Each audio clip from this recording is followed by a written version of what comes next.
Et on se trouve ici dans le salon des solutions.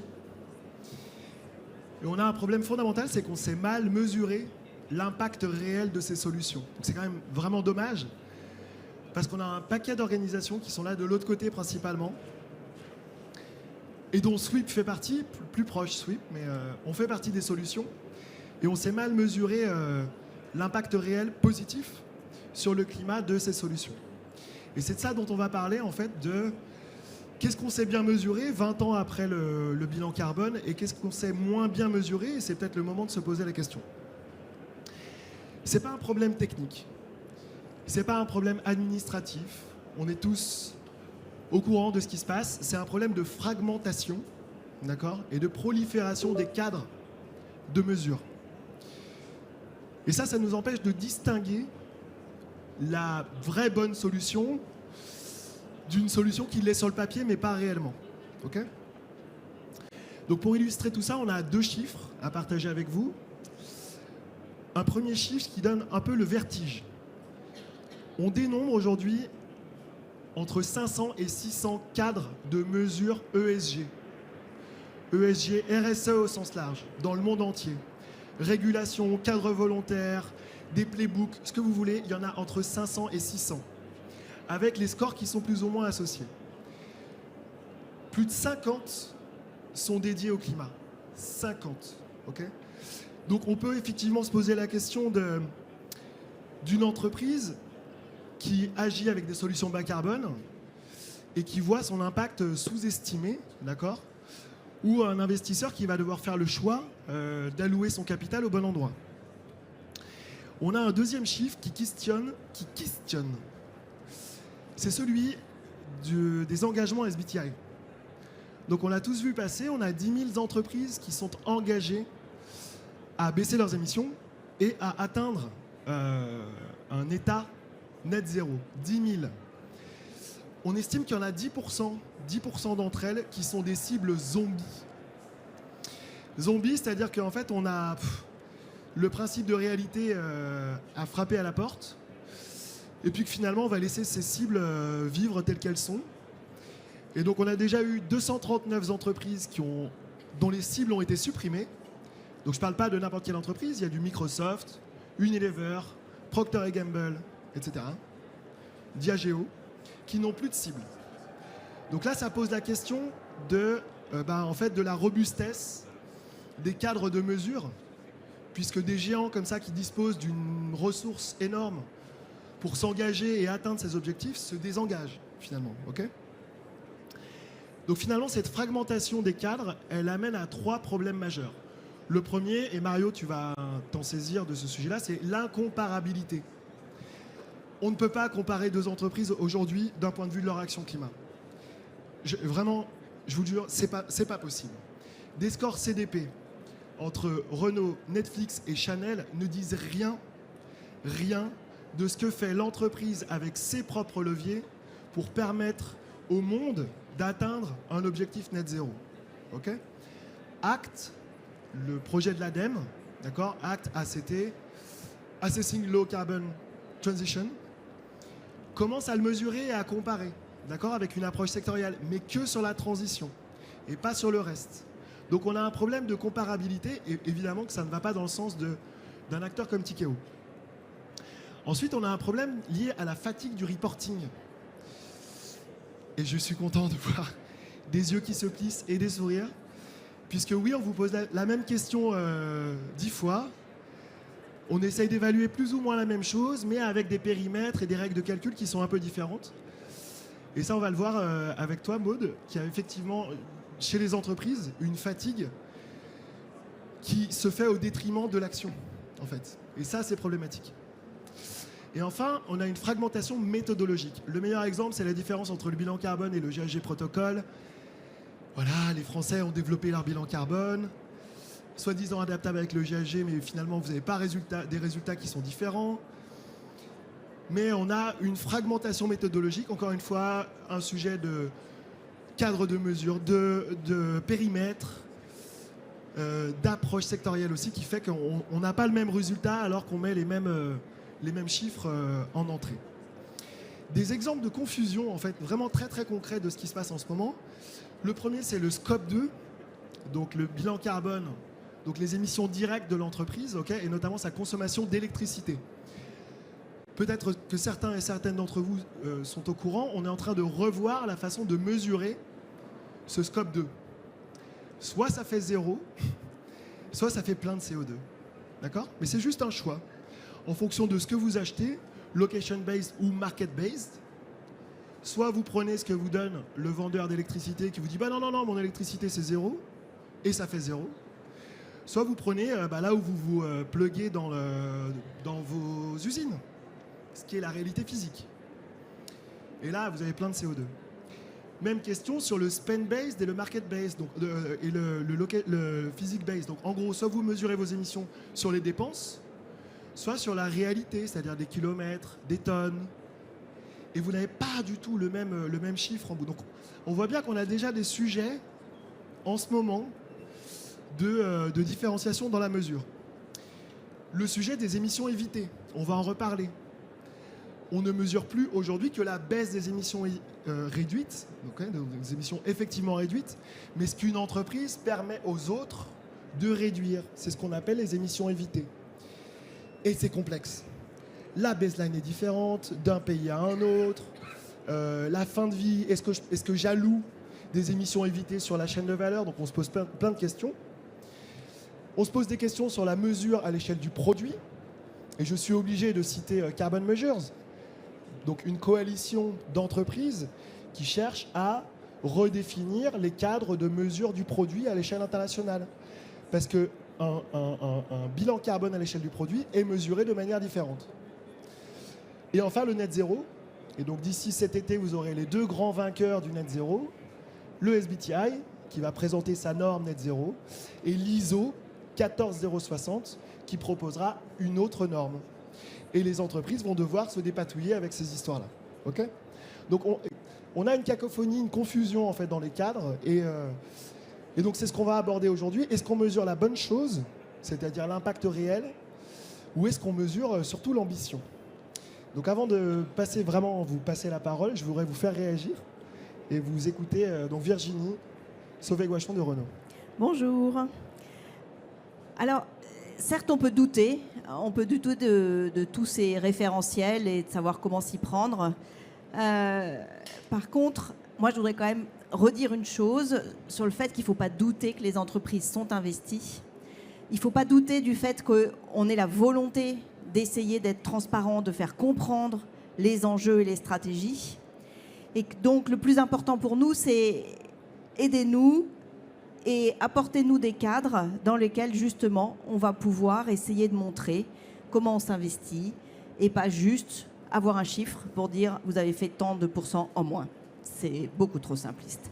Donc, regardez bien autour de vous. Il y a des voitures électriques dans la rue. Il y a des bornes pour charger des voitures. Donc, il y a bien des lignes qui bougent et ça serait bien qu'on puisse le mesurer. Donc, Virginie, comme on n'a pas de slide, Virginie. Donc, je suis directrice stratégie climat pour le groupe Renault. Maud. Et bonjour, je suis Maud, je suis associée climat chez KPMG. Donc, je confirme ce que tu dis, Renaud. Oui, beaucoup de fatigue du reporting, beaucoup de fatigue. Pas parce qu'il faut donner des chiffres. Toutes les entreprises ont bien cette conscience qu'il faut donner des chiffres et qu'on a besoin de ces chiffres. Mais l'ensemble de ces cadres d'analyse sans interopérabilité, sans ligne claire entre les différentes, fait qu'on passe plus de temps à essayer de revenir sur la définition et expliquer les différences entre les chiffres que de montrer comment ces chiffres sont le reflet de l'impact des entreprises. Donc effectivement, aujourd'hui, avec des entreprises qui veulent passer à l'action et montrer leur action, c'est un problème. Mario. Bonjour à tous. Merci Renaud pour l'invitation et merci à tous d'être là. Mario Mitry de Tikeo Capital. Je suis directeur de la durabilité chez Tikeo Capital, un fonds d'investissement indépendant français. Et je dirais, j'aime bien l'introduction, mais je dirais qu'il faudrait éviter de jeter bébé avec l'eau du bain, comme on dit. Il faudrait qu'on essaye d'éviter cela pour ajuster, améliorer, mais sans fragiliser ce qui fonctionne déjà. Pourquoi ? Parce que si on n'arrive pas à avoir des mesures fiables, et avoir une comparabilité, on ne pourra pas allouer le capital correctement. Merci beaucoup et on reviendra sur ces sujets-là en profondeur. Donc merci pour ces réactions. Les tensions qu'on a essayé de dessiner nous ont amené chez Sweep avec notre partenaire Mirova et notamment le centre de recherche Mirova et deux autres partenaires d'ailleurs, iCare et Winrock International basés aux US, à créer le Climate Contribution Framework qui est un métacadre. Donc métacadre, c'est-à-dire qu'on essaye d'harmoniser tout l'existant sans réinventer la roue. Alors s'il vous plaît, je vous invite à scanner le QR code. Il va vous amener sur le tout nouveau site web du Climate Contribution Framework. On est assez content. Il vient juste de sortir, il est tout frais. Et en fait, on a essayé de reprendre les leviers de la contribution de l'entreprise, les leviers d'action de l'entreprise, qui ne se résument pas à la baisse des émissions de CO2. Évidemment, c'est le premier pilier, la baisse des émissions, mais il y a aussi les solutions climatiques, donc le déploiement de solutions à l'échelle de l'entreprise par ses produits et ses services, qu'on mesure avec du revenu aligné sur la taxonomie ou des émissions évitées. Et elle a aussi une capacité de financement, l'entreprise. Au-delà de son CAPEX et son OPEX, elle peut financer des projets dont vous en avez plein de l'autre côté du Grand Palais, il y en a plein. Acheter des crédits carbone, soutenir des fonds, investir, et ça, on essaye de le capturer. Donc 3 piliers, et surtout, on applique une couche de pondération sectorielle, considérant que Netflix n'a pas le même rôle dans la société que Renault ou Mars. Ok ? Donc je vous invite à aller voir ce site web. Encore une fois, on n'a pas créé un énième standard, et Virginie, peut-être tu pourras en témoigner, c'est vraiment une couche de traduction de l'existant, parce qu'effectivement, il ne faut pas jeter le bébé, et on doit en fait batifoler dans l'eau du bain, encore. Elle est encore bonne, cette eau. Donc on va réutiliser l'existant pour essayer de raconter une autre histoire qui est celui d'une entreprise qui contribue à un monde meilleur, d'accord ? Et pas qu'une entreprise qui est neutre à son échelle. On va revenir un peu dessus, mais Virginie, donc je reviens un peu sur l'introduction et cette fragmentation des standards sur laquelle on a construit le Climate Contribution Framework. Comment au quotidien vous naviguez dans cette soupe ? On parle beaucoup de soupe des acronymes, hein. Je vous passe tous les acronymes, mais comment vous naviguez-vous ? Alors, aujourd'hui, c'est difficile de faire un choix. Donc, finalement, chacun d'entre nous, dans les grandes entreprises, les grandes organisations, on a essayé de comprendre ce que chacun des référentiels pouvait amener et d'en sélectionner un certain nombre pour, quelque part, faire un 360. Alors, il y a le questionnaire qui va vous dire si vous êtes aligné ou pas aligné avec les scénarios 1,5 ou well below 2 degrés, enfin tous ceux qu'on connaît bien. Ça, c'est un type d'évaluation. Vous allez avoir un autre type d'évaluation où c'est plus quelles sont les ressources que l'entreprise va allouer. Dans la CSRD notamment aussi ? Par exemple, dans la CSRD, mais ça peut être aussi des textes volontaires. Donc, volontairement, une entreprise va choisir d'aller faire une évaluation de sa trajectoire et va choisir de remplir un questionnaire qui dit je fais des analyses de risque, j'évalue les millions d'euros dans l'analyse de risque, j'investis tant de millions d'euros dans des solutions. Et donc, on essaye d'exprimer les plans d'action et les moyens.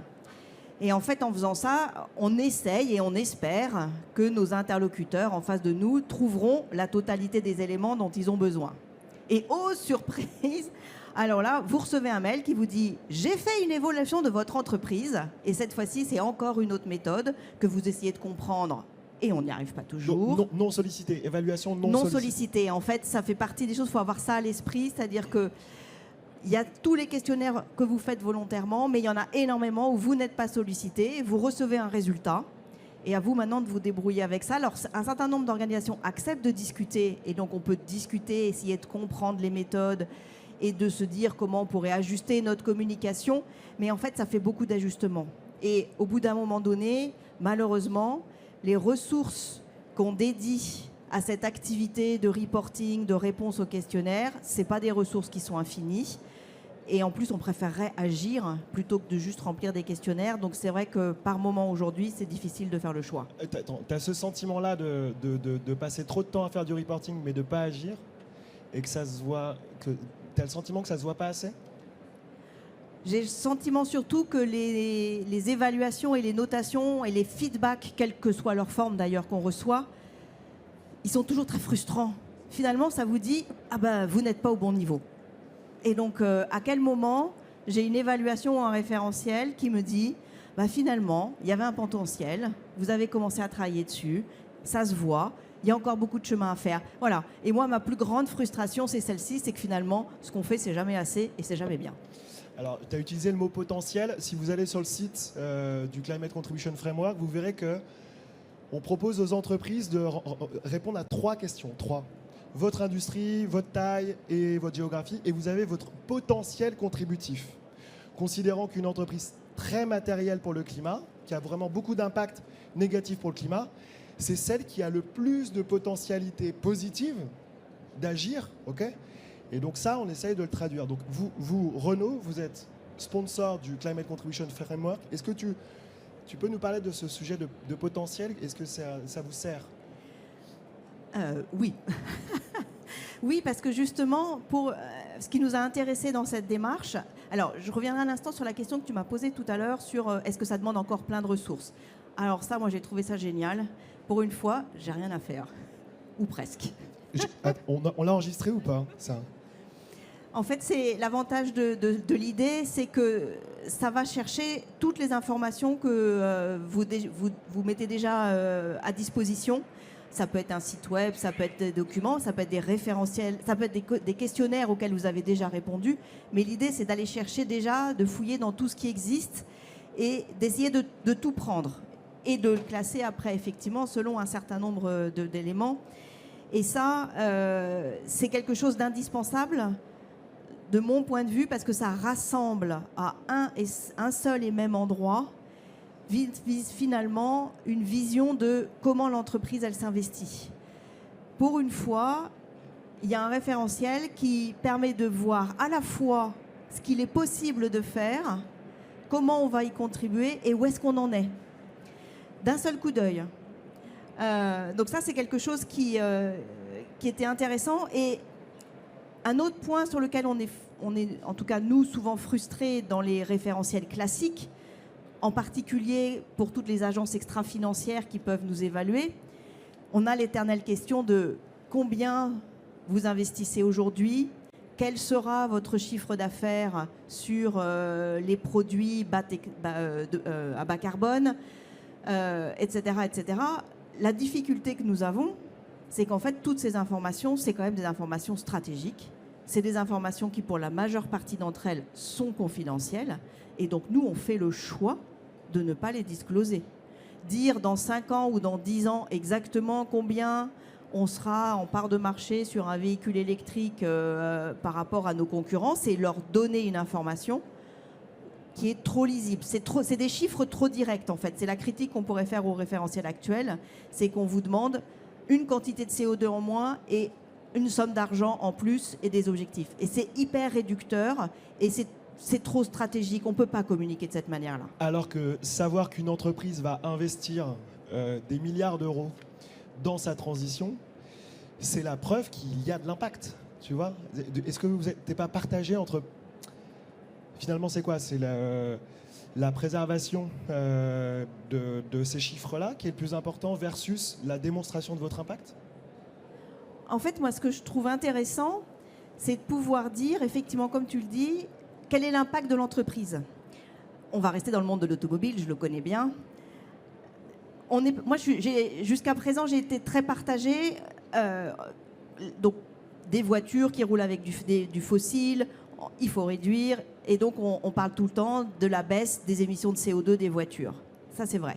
C'est bien, c'est une communication facile. Et à chaque fois, les gens me challengeaient et me disaient « Et les émissions évitées, comment tu les comptes ?» Ma réponse, c'était bah, « Ça ne sert à rien de les compter, c'est ma réduction. » Certes, mais mes clients qui ont des flottes et qui, du coup, réduisent leur impact, quand on travaille avec les loueurs de voitures, par exemple, pour leur permettre de développer, en fait, tous ces éléments-là, quand je parle que de ma réduction, enfin de la réduction de la flotte de voitures que je vais vendre, en fait, je ne capte pas toutes ces informations. Or, le potentiel, il est là.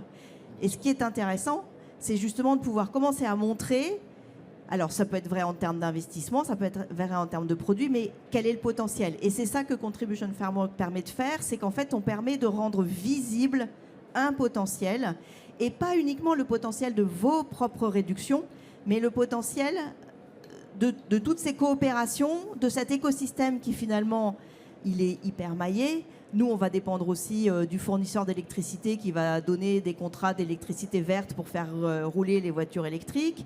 Les bandes de recharge, c'est pas forcément nous qui les installons, mais on est forcément tributaire du développement des marchés.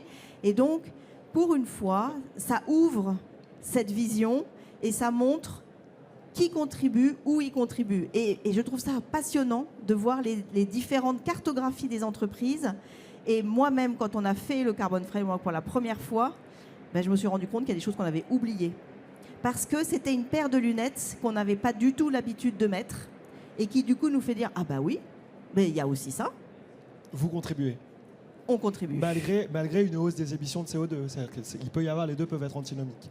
Je vais passer la parole à Maude. Maude, parce que la frustration qui est décrite par Virginie, est-ce que tu la vois au quotidien, le côté il faut compter notre carbone le mieux possible avant d'agir? Alors oui, et c'est une frustration qui est effectivement généralisée, soit la frustration de devoir toujours affiner la mesure, la frustration aussi d'être sur des multiples cadres d'analyse qui fait qu'on passe beaucoup de temps à analyser, à comprendre les cadres d'analyse. Je crois que cette frustration a été augmentée avec Omnibus et le backlash de l'année dernière parce que les entreprises se sont retournées vers leur direction RSE en disant mais vous passez beaucoup de temps à compter plein de choses et à quoi ça sert? Et donc ça a effectivement beaucoup agacé, énervé. Donc les directeurs RSE, oui, ils aiment compter, ils aiment la donnée, mais ils la veulent pour l'action. Et donc aujourd'hui, il faut quand même pas jeter l'eau avec le bébé avec l'eau du bain. Moi, je suis d'accord avec ça, parce que ces données, et des données qui soient lisibles pour tous, on en a besoin. Le directeur RSE ou la directrice RSE en a besoin pour parler avec sa direction financière et dégager des moyens financiers. Si vous n'avez pas de données pour dire de combien vous voulez réduire vos émissions, combien ça coûte et où ça va vous amener, il n'y aura pas de moyens financiers. On a besoin de données pour échanger avec ses actionnaires aussi, pour les convaincre et pour que le climat soit dans le dialogue stratégique.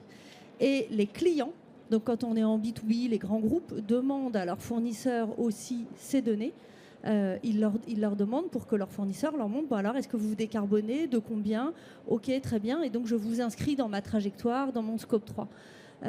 Donc aujourd'hui, la donnée lisible, comparable d'année en année, elle est indispensable, mais les 48, les 50 cadres d'analyse n'aident pas forcément cette lisibilité.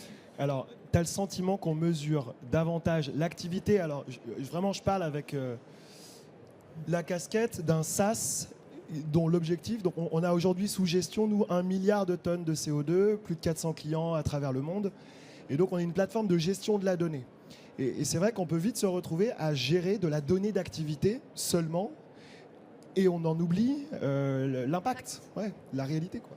Alors, oui, le GHG protocole, c'est un protocole, c'est de la comptabilité, donc c'est un cadre d'analyse, et ce cadre d'analyse, il est là pour compter les émissions d'une activité, d'une entreprise. Et donc, effectivement, ça fluctuante, et ça ne reflète pas l'impact. Donc,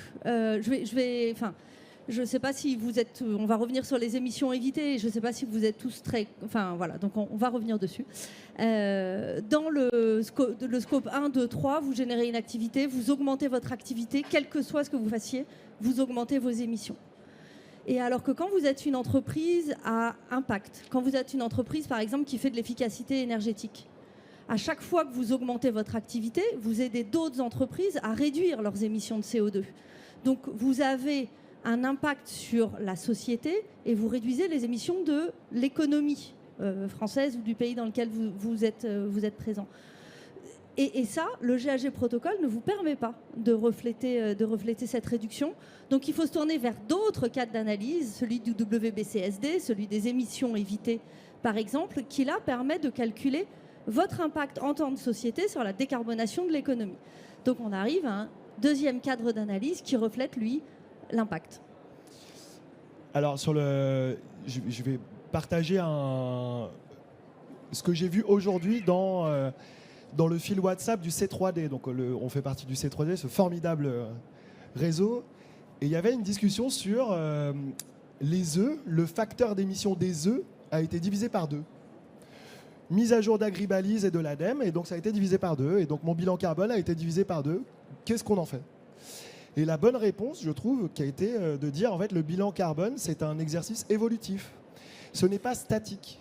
Ça doit évoluer en fonction. D'où l'intérêt aussi de rendre interopérable, et d'où l'intérêt d'outils comme Sweep, de venir se plugger à une donnée qui est sans cesse en mouvement, d'accord, soit votre donnée d'activité fluctuante en fonction de votre activité en tant que telle, mais aussi des facteurs d'émission qui peuvent bouger d'un moment à l'autre. Qu'est-ce qu'il faudrait faire selon toi pour rendre visible et finalement, tu vois, rendre fier, ce qu'on n'a pas capté en fait, ce que Virginie disait, mais rendre fier tous les acteurs en fait au sein même d'une entreprise autour de l'impact, et pas seulement la personne qui fait un bilan carbone en disant ça y est, on l'a fait auditer par KPMG. C'est pas mal déjà. C'est déjà bien.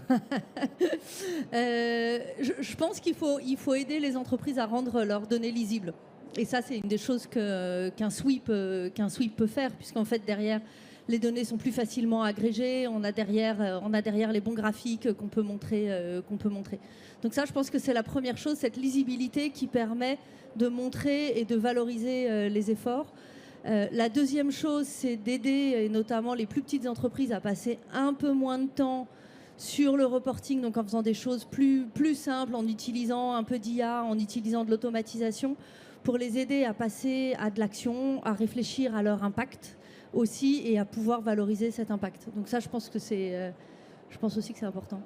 Parce que, dernière question, on le sait ce qu'il faut faire, non? Enfin, je veux dire, on n'a pas besoin de faire 20 bilans carbone pour savoir, et donc ce qui compte, c'est les grandes masses, et on sait où agir. Est-ce que tu arrives, pour les plus petites entreprises, PME, ETI, qui n'ont pas de ressources, justement, alors, est-ce que tu arrives à les guider tout de suite vers, tu vois... Oui, et il faut en fait tout de suite leur montrer les principaux leviers. C'est sur cela sur lequel il faut agir, il faut aller dans la bonne granularité, et le reste, faut laisser un petit peu, on peut le laisser de côté. Je pense que c'est important aujourd'hui pour engager les ETI. Et il faut leur parler de leur secteur d'activité. Je pense que ça aussi, c'est important, et c'est quelque chose que le CCF permet de faire. Des entreprises, pour parler à leurs clients, pour parler à leurs investisseurs, et même en interne, elles ont besoin de pouvoir se comparer dans leur secteur d'activité. Et ça, c'est extrêmement important, et c'est ce qu'elles nous demandent, et c'est comme ça qu'elles arrivent à valoriser leur action en disant oui, regardez, mes concurrents font ça, nous on en est là, on veut aller un cran plus loin, voilà comment on peut se décarboner, voilà comment on peut aujourd'hui répondre à l'attente de nos clients. Donc ce côté d'analyse sectorielle, il est aussi important pour aider les entreprises à se mettre en avant et à valoriser, et donc à s'engager un cran plus loin dans l'effort. Merci beaucoup. Juste un mot. Sweep est une entreprise à mission, donc on a vraiment des indicateurs d'impact qu'on essaye de suivre. Et je vous parlais du milliard de tonnes de CO2 sous gestion. On essaye de voir si ça baisse. D'une année à une autre, moi je ne crois pas la baisse d'une émission entre 2 bilans carbone. En fait, le retraitement des facteurs d'émission fait que ce n'est pas fiable. En revanche, une action prise en tant que telle, juste une seule action, peut permettre de commencer à mesurer, si vous voulez continuer à compter avec des tonnes de CO2, on peut commencer à savoir si vous avez baissé les émissions de CO2. Donc ça, on essaye de le faire chez Sweep. Mario, vous avez un métier qui est différent d'une autre. Déjà, tu peux nous en dire un mot de ton métier, mais surtout, comment vous faites pour allouer ces fonds au bon endroit et avoir, vous, de l'impact?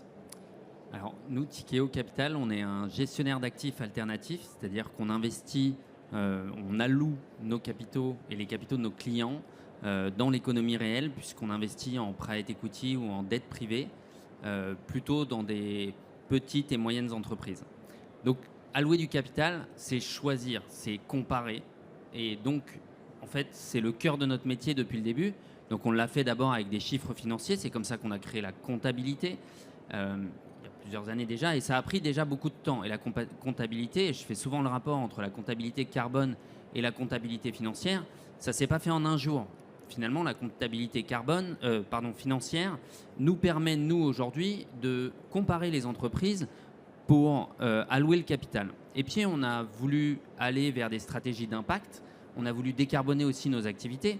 Et donc, on a voulu comparer, en tant qu'investisseur, les entreprises, que ce soit l'état actuel ou la projection vers où ces entreprises allaient aller. Donc, comme en compta, on va dire financière, finalement, c'est multifactoriel. On ne peut pas regarder le bilan d'une entreprise et savoir est-ce que c'est une bonne entreprise, est-ce que c'est pas une bonne entreprise. Il faut la comparer à son secteur, il faut regarder son compte de résultat, il faut calculer des soldes intermédiaires de gestion, il faut regarder son hors-bilan. Ben, la comptabilité carbone, c'est un peu pareil. C'est-à-dire qu'on ne peut pas avoir un seul indicateur qui résume à lui seul ce que fait une entreprise. Il faut évidemment regarder plusieurs indicateurs. Et puis, on a besoin d'un cadre commun pour pouvoir les comparer et aussi de pouvoir les comparer à l'intérieur d'un secteur. Nous, on est très diversifié dans nos investissements. On gère 50 milliards. Aujourd'hui, il faut qu'on puisse comparer dans chacun des sous-secteurs le bilan carbone, les projections, et on se sert des cadres internationaux, mais il y en a effectivement beaucoup aujourd'hui.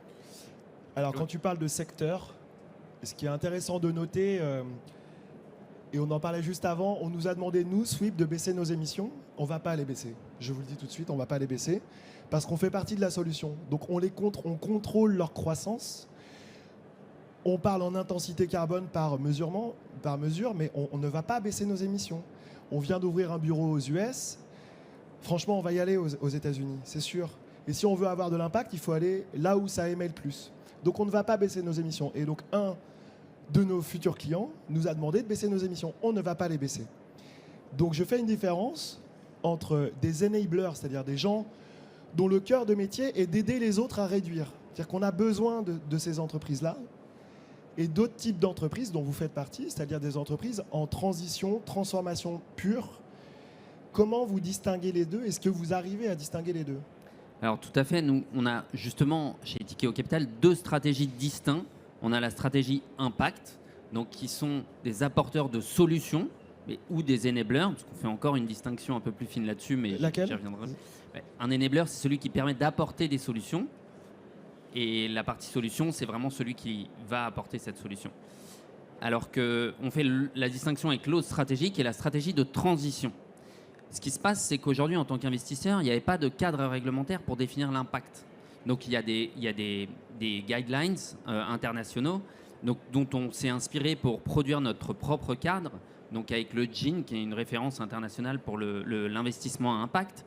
Et on pousse ces cadres-là parmi nos pairs pour qu'on puisse être de plus en plus à utiliser le même cadre et que ce soit comparable. Mais aujourd'hui, la réglementation, parce que finalement, on se repose aussi sur la réglementation. Pour ceux qui ne connaissent pas SFDR, c'est la réglementation principale d'un gestionnaire d'actifs quand il vous vend un fonds. Cette réglementation était encore beaucoup trop floue sur la notion d'impact et de transition. Elle ne faisait pas la différence lorsqu'on classifiait un fonds entre un fonds article 9, un fonds article 8. Donc en fait, ça ne reflétait pas pour les investisseurs la transparence de leur investissement. Ils ne savaient pas vraiment s'ils investissaient dans quelque chose à impact ou dans une entreprise en transition. Donc nous, on est très contents et on accueille avec beaucoup d'espoir SFDR 2 qui va bientôt paraître, puisque on pense que ça va apporter un peu plus de lisibilité pour les investisseurs et pouvoir faire vraiment la différence entre une entreprise en transition ou une entreprise à solution.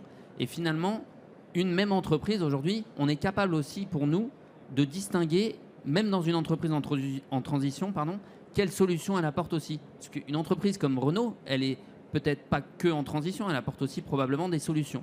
Et donc nous, ce qu'on fait, c'est qu'on utilise un cadre, une taxonomie SDI, donc Sustainable Development Initiative, qui est un cadre qui est poussé par des fonds des Nordiques, des Néerlandais, qui permet d'allouer une partie du revenu des entreprises aux ODD, aux objectifs de développement durable. Et donc en faisant ça, ça nous permet de voir l'évolution de ce qu'on pourrait appeler des green revenus, mais ce n'est pas forcément green puisque ce n'est pas toujours lié au climat. Et ça nous permet finalement de refléter pour l'investisseur les deux jambes qui sont nécessaires pour se battre contre le changement climatique, la transition et les solutions.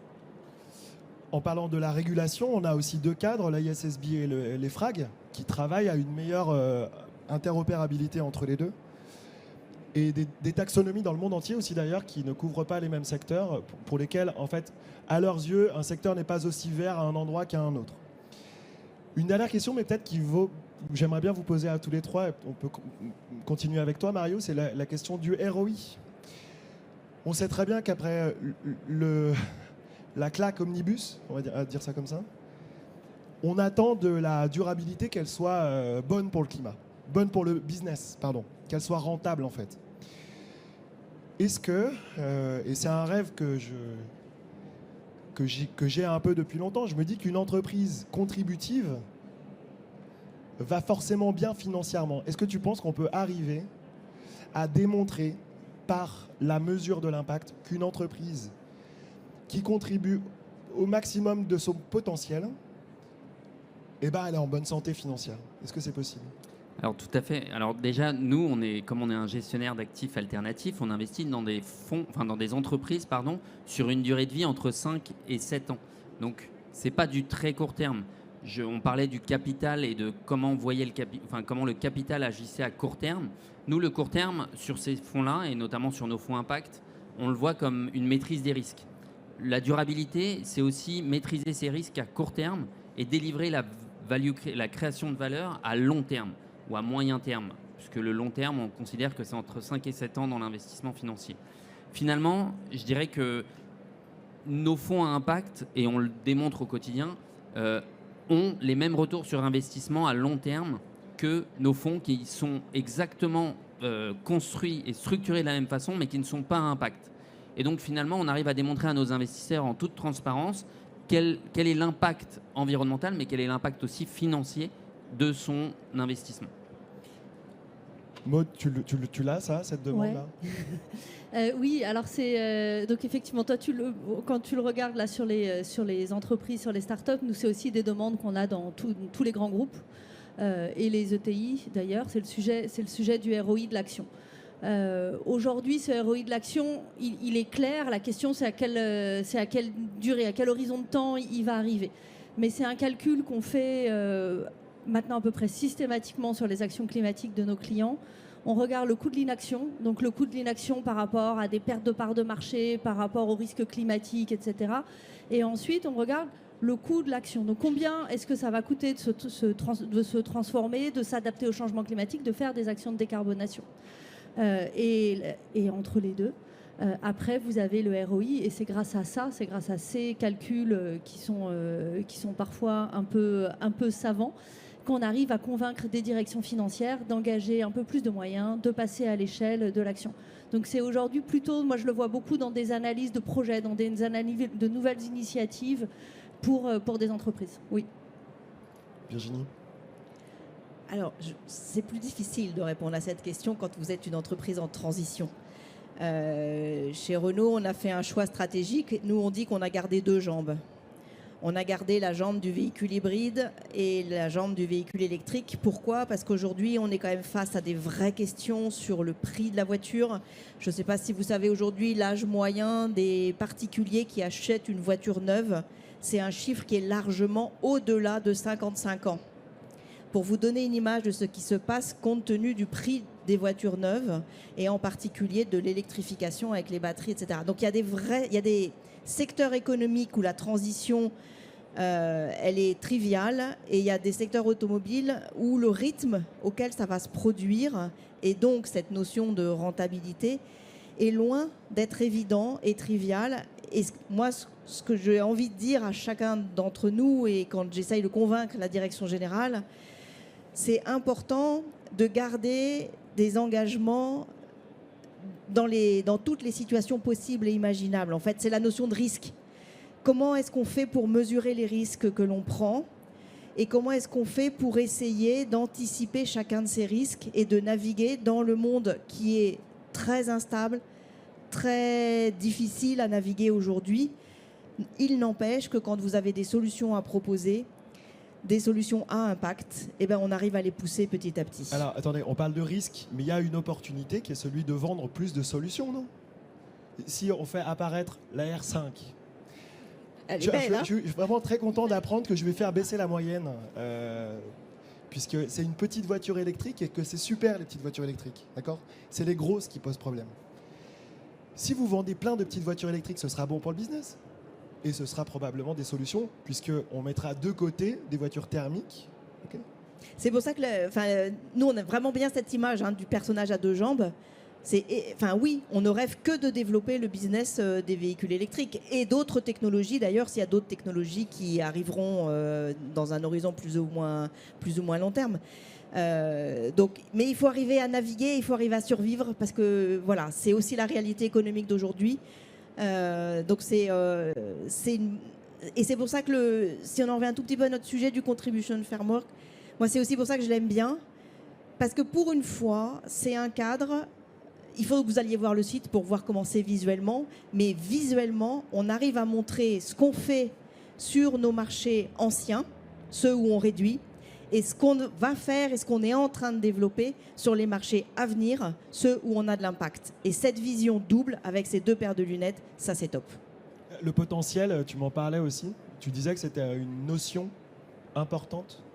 Oui, en fait, nous, quand on applique notre cadre, on applique notre cadre en regardant les revenus au moment de l'investissement, les revenus qui sont affectés, entre guillemets, à des objectifs de développement durable.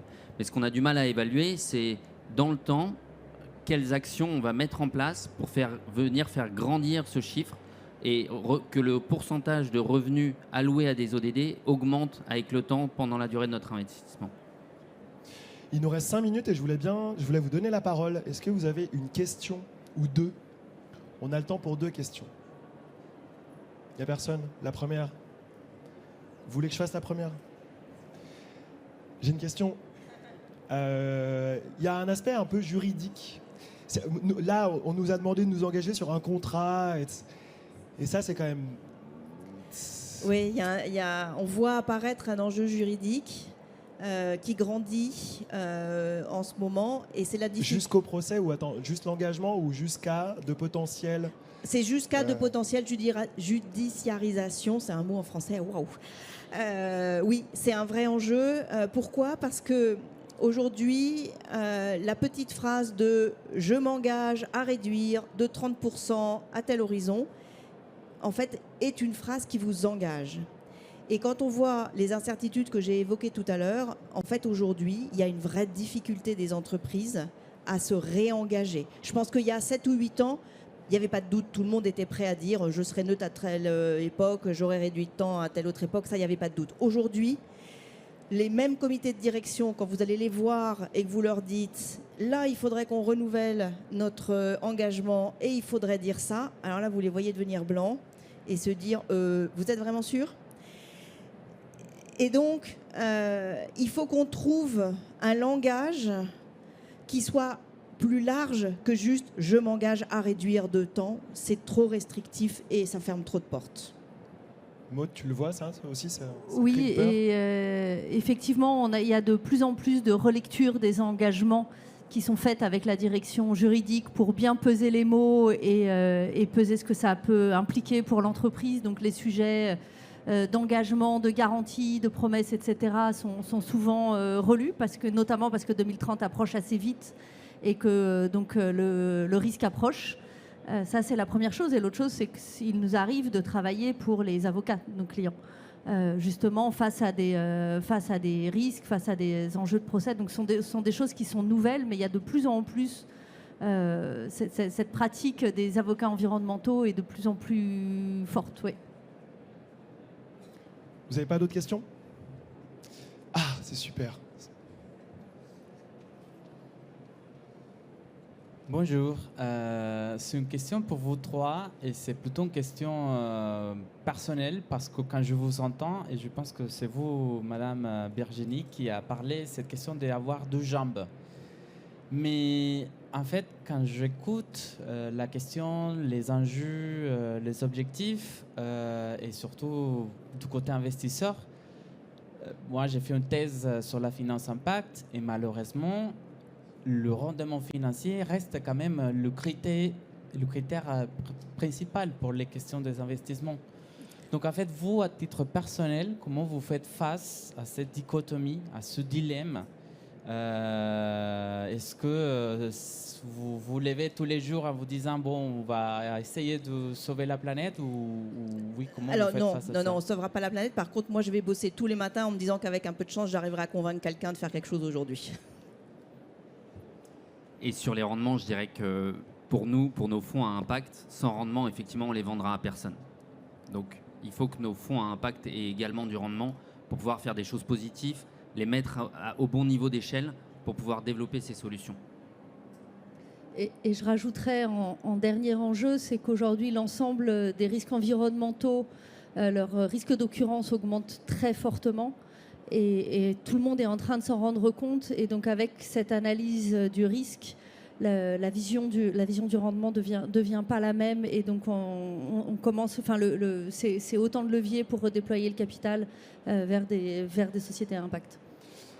Merci à tous les trois. On a beaucoup parlé d'interopérabilité. On sait que derrière tout ça, en fait, se cache l'enjeu de la gestion de la donnée, de sa captation et de sa transformation et la faire parler, en fait.